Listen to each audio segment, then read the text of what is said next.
बाढ़ अनुमंडल क्षेत्र अंतर्गत हाथीदह थाने से गांजे का एक बड़ा खेप जाने वाला है। रेड किया इस सूचना के आधार पे।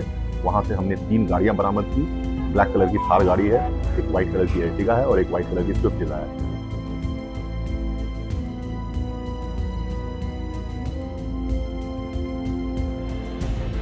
जिसमें कि हमने पाया कि वहां पर 10 किलो के जो है वो गांजा का खेप वहां पर इन गाड़ियों में मौजूद था, जो कि कुल 100 किलो गांजा था। इस भारी खेप को हम लोगों ने विधिवत बरामद किया है और साथ ही 6 लोगों को गिरफ्तार किया है। 100 किलो गांजा है तो 20 लाख 25 लाख से कम का ये गांजा नहीं होना चाहिए।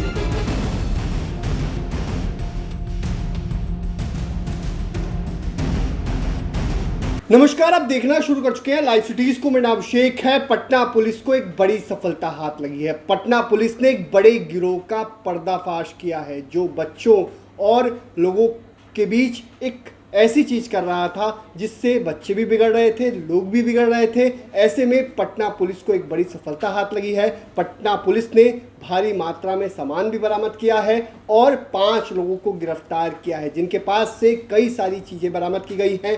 3 गाड़ियां भी पुलिस ने जब्त की हैं, जिसमें एक थार गाड़ी है, एक स्विफ्ट डिज़ायर है और एक और गाड़ी है।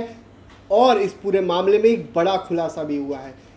इस मामले में जो गाड़ी पकड़ी गई है, थार गाड़ी, वो लल्लू मुखिया के करीबी रिश्तेदार की गाड़ी है। आपको बता दें कि लल्लू मुखिया उसके करीबी रिश्तेदार की गाड़ी बताई जा रही है। पुलिस इसका सत्यापन कर रही है। पूरे मामले को लेकर एसडीपीओ बाढ़ क्या कुछ बता रहे हैं, पहले आप वो सुनिए। देखिए, ऐसा है कि कल शाम में ऐसी सूचना प्राप्त हुई कि यहाँ से हमारे बाढ़ अनुमंडल क्षेत्र अंतर्गत हाथीदह थाने से गांजे का एक बड़ा खेप जाने वाला है।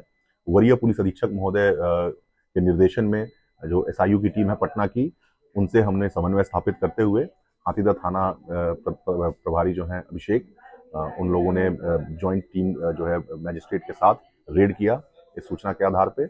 वहां से हमने 3 गाड़ियां बरामद की। एक थार ब्लैक कलर की थार गाड़ी है, एक व्हाइट कलर की एर्टिगा है और एक व्हाइट कलर की स्विफ्ट डिजायर। इन गाड़ियों की विधिवत तलाशी ली गई मैजिस्ट्रियल प्रेजेंस में, जिसमें कि हमने पाया कि वहां पर 10 किलो के जो है वो गांजा का खेप वहां पर इन गाड़ियों में मौजूद था, जो कि कुल 100 किलो गांजा था। इस भारी खेप को हम लोगों ने विधिवत बरामद किया है और साथ ही 6 लोगों को गिरफ्तार किया है। कहाँ से कहाँ जा रहे थे सर?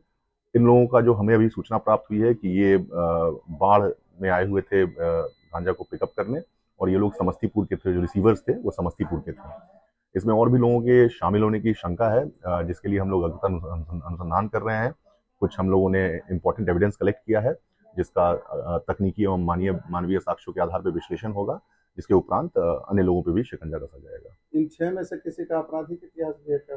अभी आपराधिक इतिहास हम लोग खंगालने की प्रयास कर रहे हैं। अभी हम लोग क्लियर नहीं है इस चीज़ को लेकर, क्योंकि ऑनलाइन हमने रिकॉर्ड्स अभी नहीं मिल पाए हैं।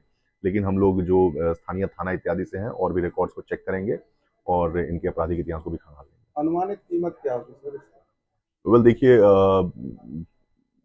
आई बिलीव जो 100 किलो गांजा है तो 20 लाख 25 लाख से कम का ये गांजा नहीं होना चाहिए मार्केट में। एटलीस्ट 20-25 लाख का आप मान के चल सकते हैं कि इसका जो है मार्केट रेट होगा।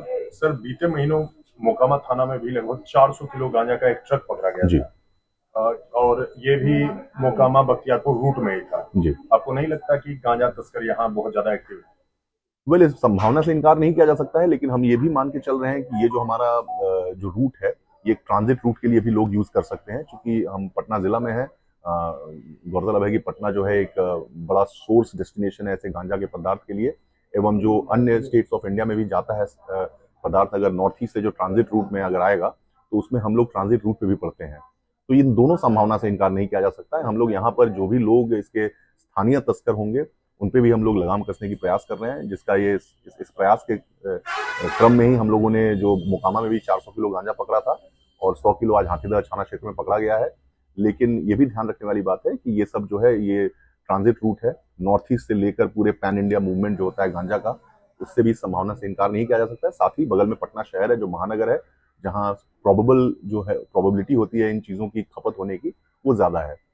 तो दोनों चीजों को हम लोग ध्यान में रखते हुए आगे कार्रवाई कर रहे हैं। सर बड़े पिकेटर्स पकड़ा रहे हैं, लेकिन छोटे पिकेटर्स पर पुलिस की क्या कार्रवाई होगी या हो सकती है? देखिए, जो खुदरा व्यापार करते हैं, जो नुक्कड़ और ये छोटी छोटी गुमटियों पे जो पैकेट्स बनाकर बेचते हैं, उन लोगों पे भी हम लोग निरंतर कार्रवाई करते रहते हैं। हम लोग कोई दिन तय करके इस ड्राइव के तहत इस पे हम लोग कार्रवाई आगे भी करते रहेंगे, जिसमें कि जो भी ऐसा लोकल लेवल पे जो लोकल टीनेजर्स और जो यंग युवा हैं उनको बांटते हैं, उनमें बेचते हैं, उनको हम लोग इसके माध्यम से उन पे शिकंजा कसेंगे।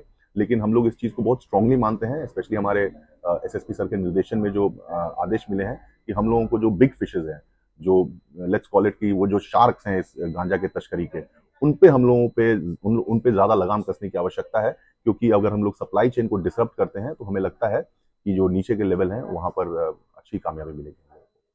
तो आपने सुना कि जो एसडीपीओ हैं रामकृष्णा, उन्होंने क्या कुछ बताया है, क्या कुछ पूरा मामला है। एक बड़ी कार्रवाई की गई है और पटना पुलिस को एक बड़ी सफलता हाथ लगी है। लल्लू मुखिया के करीबी रिश्तेदार की गाड़ी भी पकड़ी गई है। बने रहिए लाइव सिटीज के साथ, हमारे यूट्यूब चैनल को सब्सक्राइब करिए। पुष्पचला के धन्यवाद।